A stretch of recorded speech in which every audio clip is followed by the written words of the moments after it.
And what do you think that, obviously we're a day into it, all the reactions are coming into what it's going to mean for the economy, what it's going to mean for, obviously because there's two different very distinct paths in terms of would we have continued moving forward in a similar fashion the way the country was moving, both socially, economically, et cetera, but also now that we're in more of a Trump direction, well, we are going to be in a Trump direction under his presidency. How do you think that immediately affects, or how do you think the markets as it relates to real estate will react to that?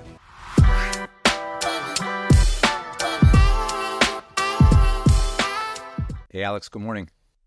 Morning. How are you? Good, man. So we're shooting this on November 7th, the day after the election. Did you think that was going to go the way it did?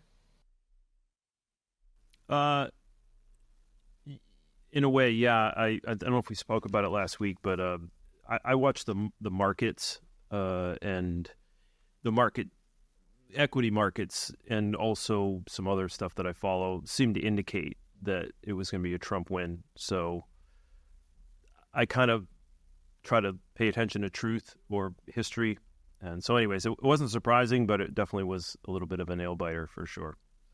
And what do you think that, obviously we're a day into it, all the reactions are coming into what it's going to mean for the economy, what it's going to mean for, obviously because there's two different very distinct paths in terms of would we have continued moving forward in a similar fashion the way the country was moving, both socially, economically, et cetera, but also now that we're in more of a Trump direction, well, we are going to be in a Trump direction under his presidency. How do you think that immediately affects, or how do you think the markets as it relates to real estate will react to that? I think, dare I say, favorably. Trump is pretty renowned for deregulating. He's more of a kind of a business guy than a top-down thing. He's more trying to grow things from the bottom. Anyway, I don't want to get political with it, but I think it's going to open things up, and the market ripped. So the market says, yay. Stock market ripped. Bitcoin went, to an all-time high. So that seems to say the market says yay to Trump. So we'll see, what that has to do with interest rates and that kind of stuff, and maybe Trump will do some creative things to help out folks with inflation. So we'll see, man. Yeah, I believe I saw I haven't verified it yet, but I believe I saw an article that said that the interest rate had ticked up a bit, 9 basis points. So I wonder if that's yet to be verified. But did you happen to see anything like that with regard to the interest rates? Not since anything to do with him getting in or being designated as a president, for lack of a better term. But right. Yeah, to your point, yeah, I saw interest rates went up last week. So again, it's not as directly related to the Fed funding rate. So it has more to do, the mortgage market does have more to do with what people believe the risk of deploying money is. It has more of that market feel to it, but it does have some kind of spillover effect from, the federal fund rate. So yeah, we'll see, man. Yeah, to your point, I wonder how much of that is kind of a little bit of baked in with the expectation that, he was going to win, or certainly just business as usual, having very little with, having to do with him being reelected as president. One of the things, obviously, that's been kind of almost like a meme around the real estate industry is this idea of all the customers kind of on the sideline waiting to see, what happens post-election. Yeah. Oh, we're going to wait. We're going to wait to see what happens when the election comes and goes. Then we'll make a decision. So, of course, there's a lot of realtors posting out there about, well, the election's over. Are you ready to buy or sell? Yeah. So yeah. I wonder how much of that is released now in terms of enthusiasm or optimism in the market for people looking to buy or sell. Do you have any feeling on that? Obviously, it was probably a recurring message that you probably heard as well, right, with regard to our consumers, right? Yeah, a lot of conversations. Didn't quite end with, we're going to see what happens with the election. We were actually on Role Play the other day, and Joe Rosen was moderating, and he actually put a tag on each person that he spoke to that said, I'm waiting for the election. So now he can go back, and we talk about our databases and how valuable they can be, especially as we collate them more. Anyways, he collated it too, said they were going to make a decision once election was done. So he's got, I don't know how many people that he knows these is what they said. He can call them and say, hey, election's over. Listen, where are you at with things? I like that from a marketing perspective, just because, anytime you can click back or check back in with a prospect, a client, or anything like that, with something that's very relevant to what you discussed, contextual to the last conversations, it's also very helpful too. It's like, oh, this guy was paying attention. He was remembering what we talked about. So anything from what's the dog's name to the fact that I'm waiting to see who wins the election, all those things are kind of important to keep track of. Speaking of keeping track of, one of the things, we've talked about getting ready in these last couple of episodes. And if you haven't watched, I encourage you to watch the last couple episodes here of the Relevant Agent podcast. And one of our goals here towards the end of the year, of course, if you're watching this for the first time or joining us for the first time, is kind of diving into those things that are important to prepare for as we go into the new year. We're always making preparations, rules, just remembering what our goals are, having systems and processes in place, whether you're a small independent broker or you're looking to, join forces with an established team like Alex has. Alex, you've got a great system. I know you shared it with me, and I'd like us to peel that back today and share it with our viewers to get an insight into what it takes to kind of make good decisions as to past performance, so that we can dictate future actions and get the results that we want. And so I really appreciate you and your team sharing some of these really kind of specific, very specific, behind the scenes kind of data as to what you guys are doing, what works, and what decisions then are you able to make off of that data to have a successful 2025. So, I'll kick it to you to kind of share where you think it's appropriate. Yeah, so we've been talking about business planning and, the CRMs and that kind of stuff, and we've been talking about tracking numbers. So I'm going to show something here. We're actually doing a business planning event tomorrow with the team, Friday. And so what I'm going to show you is one of the agents on the team who had about 2 years of experience through COVID, okay? So just kind of setting a little bit of the stage of where this person came from. And from a experience standpoint. So kind of didn't know the prospecting market because she was in the COVID market. So people came in during the C market, we'll call it. They didn't really understand the prospecting side. Jessica really, so I'll show her numbers here. Just for clarification on that, that just means somebody that necessarily did not have to prospect heavy or learn a lot of the prospecting rules and habits, right? Because a lot of the stuff was just kind of falling in our laps when COVID was around. Okay. That's right. That's exactly right. So there was a big adjustment for a lot of people. They didn't make it, because they weren't able to improvise and not improvise. They weren't able to adapt. So here's the year to date of her major stats. And these were all collated by, can you see the screen? Yeah. Yes, can. Thank you. So these were all, numbers that she put into our CTE, the Commitment to Excellence, which is a spreadsheet. It goes over it in that spreadsheet. It has the dials, conversations, appointments set, appointments met, showings, offers written, closings, right? So these are the metrics. If you were to only track 7 metrics, these are the metrics you want to at least, at bare minimum, follow. So what we're going to show you, and excuse me if I interrupt you a few times, because I just want to add clarity to what we're doing, because I think it's incredibly valuable, not only for you to, kind of look at, for all of us to look under the hood, but to really actually take note of what is being discussed here in terms of what it takes. So you would say to somebody that's sitting down in front of you for the first time, and it says, Alex, I want to reach a certain goal for 2025. You're talking about these are the things that they should be keeping track of without question. Yeah, because if you don't have them, and maybe you can kind of guess, but you don't want to This gives you a decent idea. Now, look, that may look like a lot. Like this number right here, specifically what I mean by 400. So this is to reach one closing. So this is so powerful. Like if somebody just told you, you need to do this, this, and this to get this, right? This is what this breaks down. Like, what do we want? We want closings as real estate agents to feed our families and provide for our future. So we were able to take all of Jessica's information, or our numbers rather. We got 423 dials per closing. We got 54 conversations per closing. We got appointments set. It takes 6 appointments set to actually get 5.48 appointments met, 9 showings, and 1.21 offers written. Man, how powerful is that, man? So it's like, gosh, okay. Now, I do want to double click a little bit into dials, right? Why I wanted to double click into that is because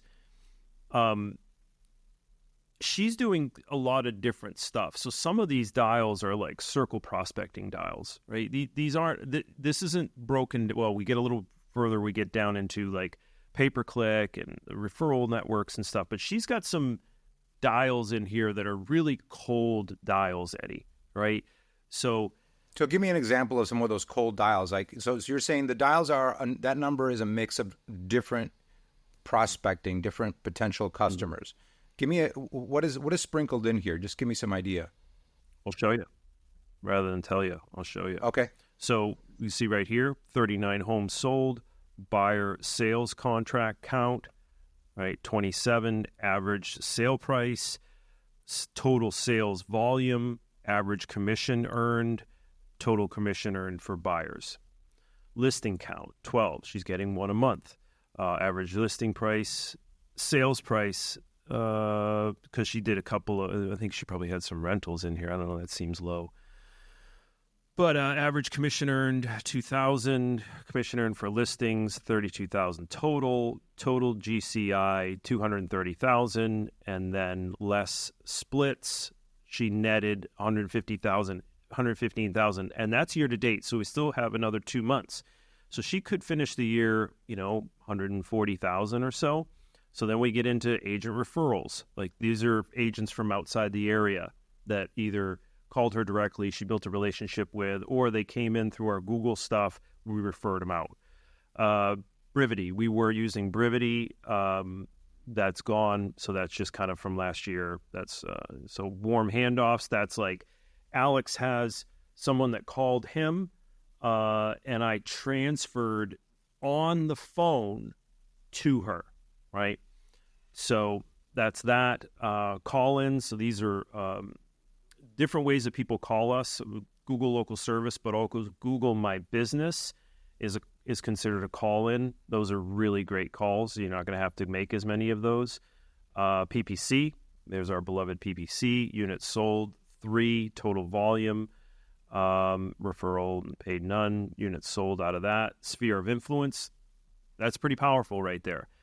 Now, I would like them to probably, we're going to talk about this, getting a little more granular on how many people in your sphere of influence did you call this year? So then you can say, well, okay, I had, only 200 calls and I had 16 closings. Well, that's going to bring those calls per closing down if you were to just look at sphere of influence, right? So then we got, Trulia in there, and then we've been doing some Zillow stuff. So that gives you a pretty good idea. We got buyer sales count, listings, gives you a decent idea of what we're working on. So does that help? No, yeah, it does. Absolutely, it does.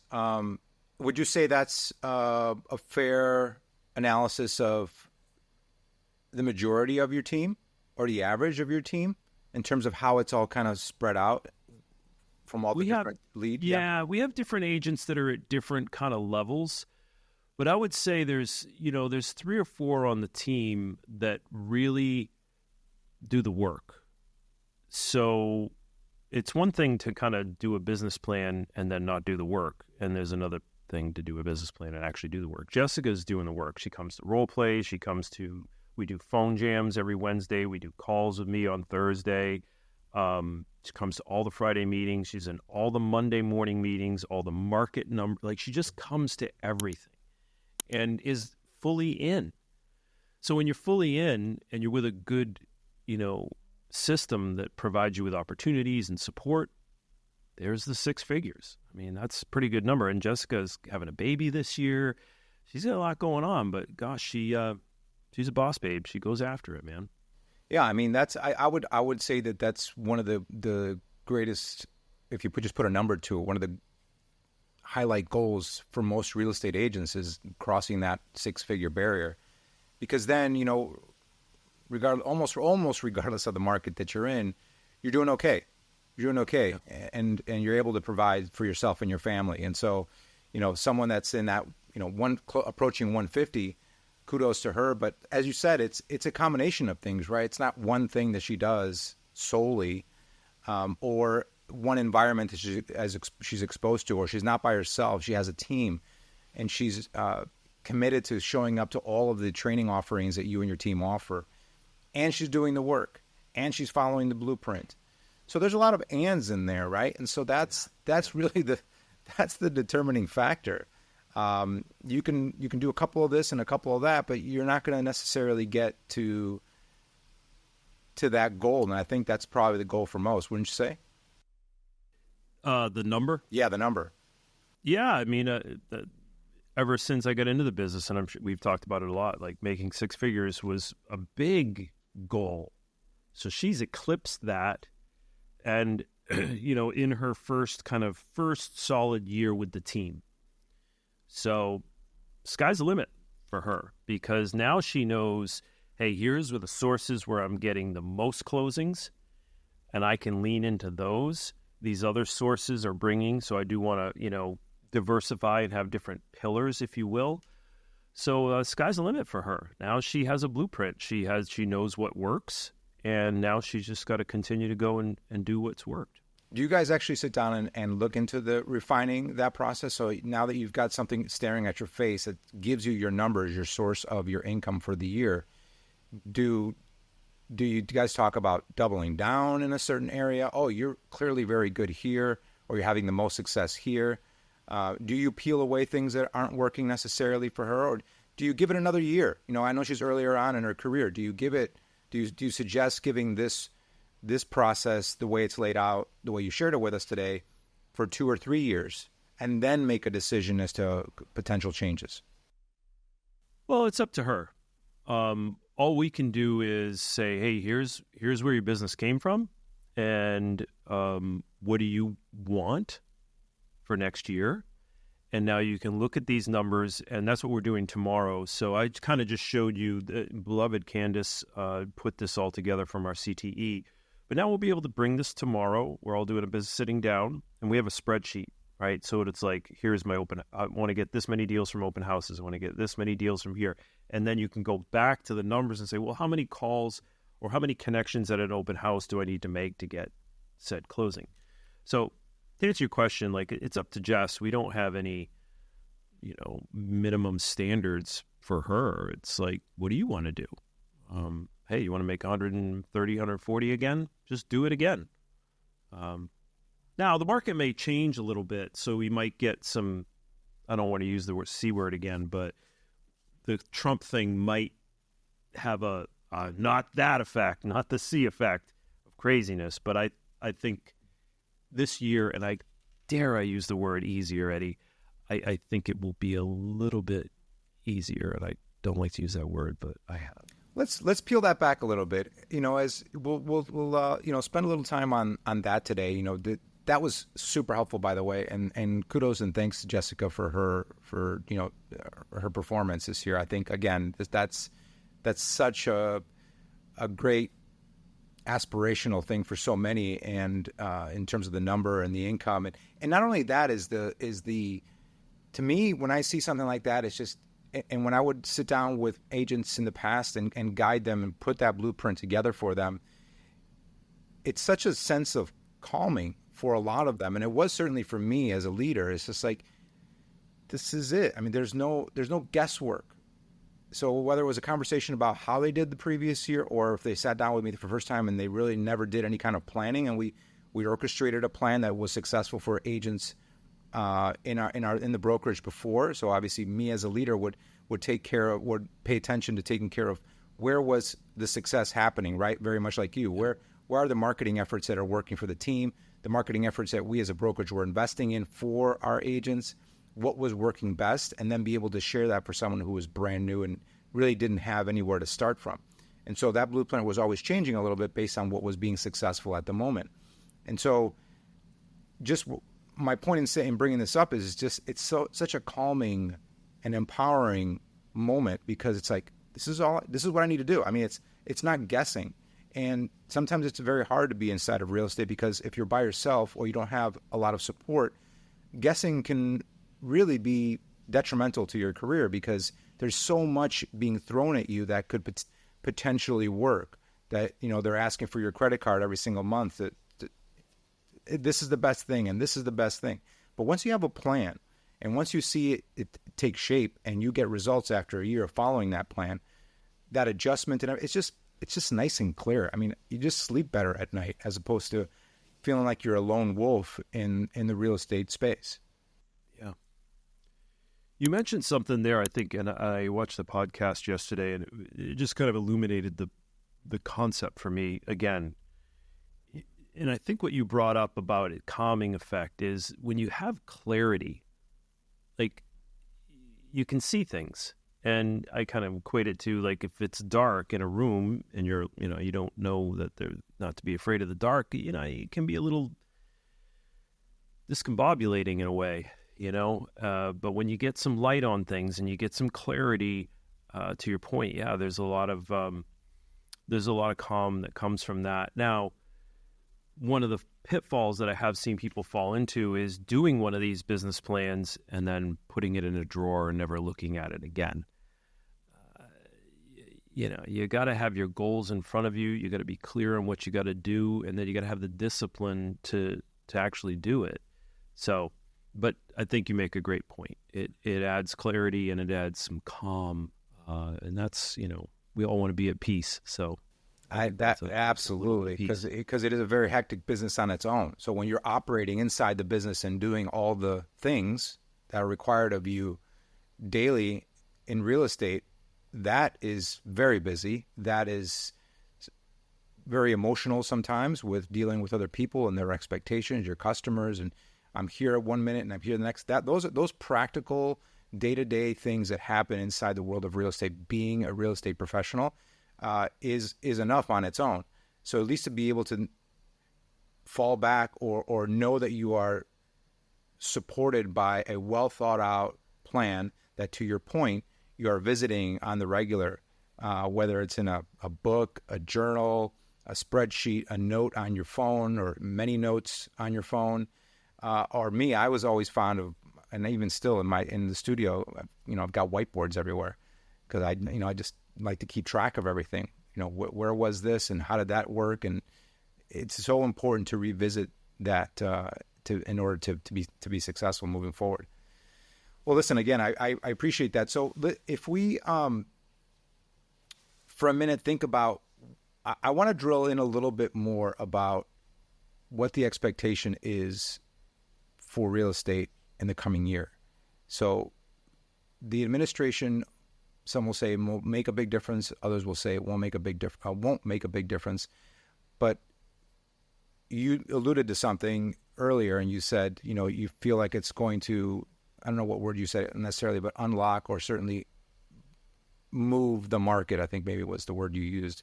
But what do you see practically for people that are looking to buy, the consumer? Now, this is the consumer's perspective. Do you think they'll have more opportunity? Do you think there'll be more homes on the market to balance out the market even more so? Because we still have a slim market, although it improved in terms of the inventory that's out there. It's improved. And I think the pricing, is not skyrocketing like it used to, which is probably a good thing, because it gets everybody back with an opportunity to buy. But then, of course, we have to look at interest rates and what they're doing, because that's always going to calculate or factor into the buying power of of someone looking to buy a home, especially those looking to buy for the first time. Do any of those things, do you see those improving? How do you see the market overall moving forward in 2025? Yeah. Especially as we now that we've talked about the plan, right? So you've got to have your plan to attack 2025. Kind of backtracking a little bit, two things.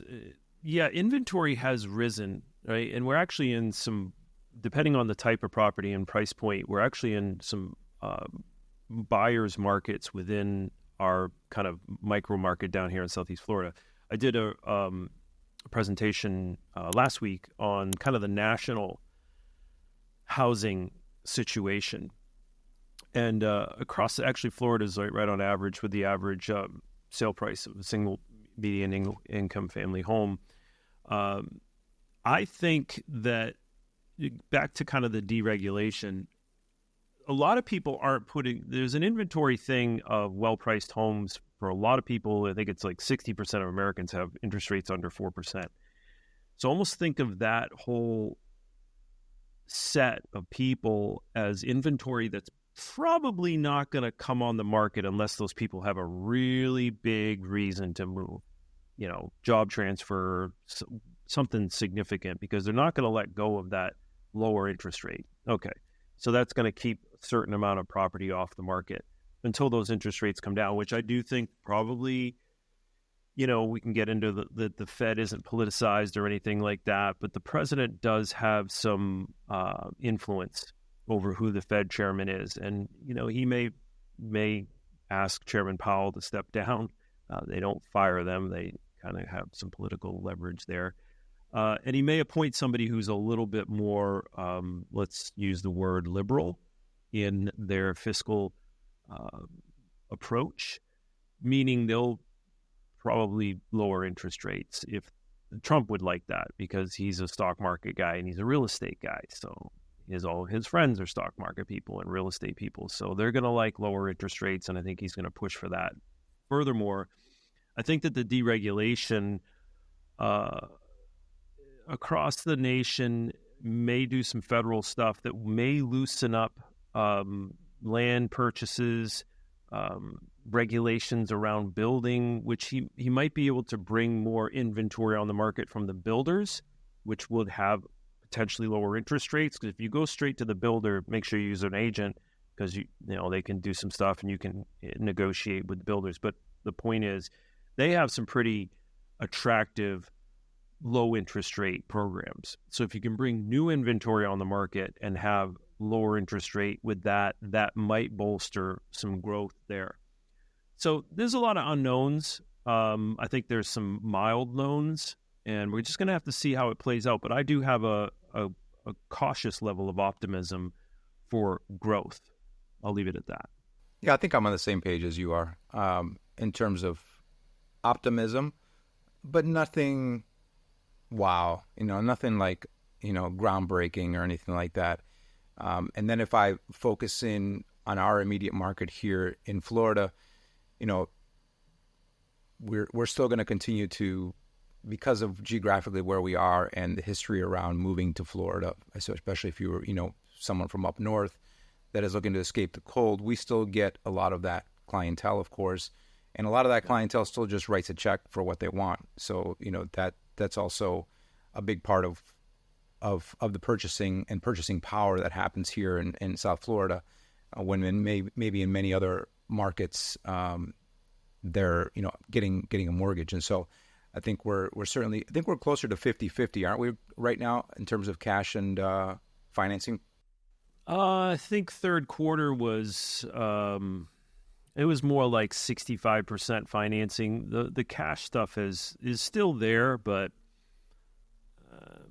not like what it was. But yeah, you got to probably do a 35% cash closings. Yeah.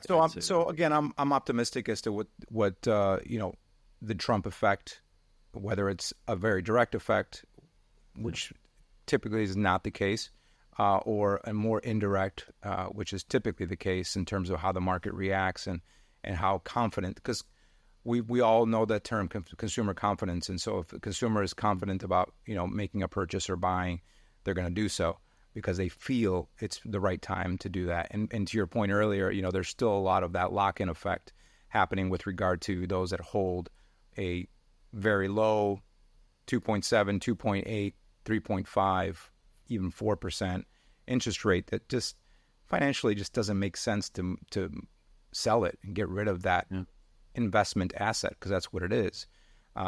They're almost better off, and a lot of them do keep it as and become unintended landlords. They weren't thinking of doing that, but they accidentally just kind of fall into it because financially it just makes sense. And so we'll continue, I think, to see some of that, because there was a huge percentage of the mortgages that took advantage of that refinancing and purchasing opportunity when those rates existed. So we'll definitely still see a lot of that. But yeah, I'm optimistic as a whole. And I think, for the agents that are watching this, and that's kind of what I wanted to do with today's episode. And thanks so much for helping me out with that and giving that direction, because what we did is really kind of shared with you from an agent perspective as to what that planning needs to be in order to capitalize on what we believe will be the 2025 market, right? And so you've got your plan. We've got a relatively, favorable view from a couple of guys that have been doing this for 20 plus years in this market, and from not only from a sales perspective, from a leadership perspective.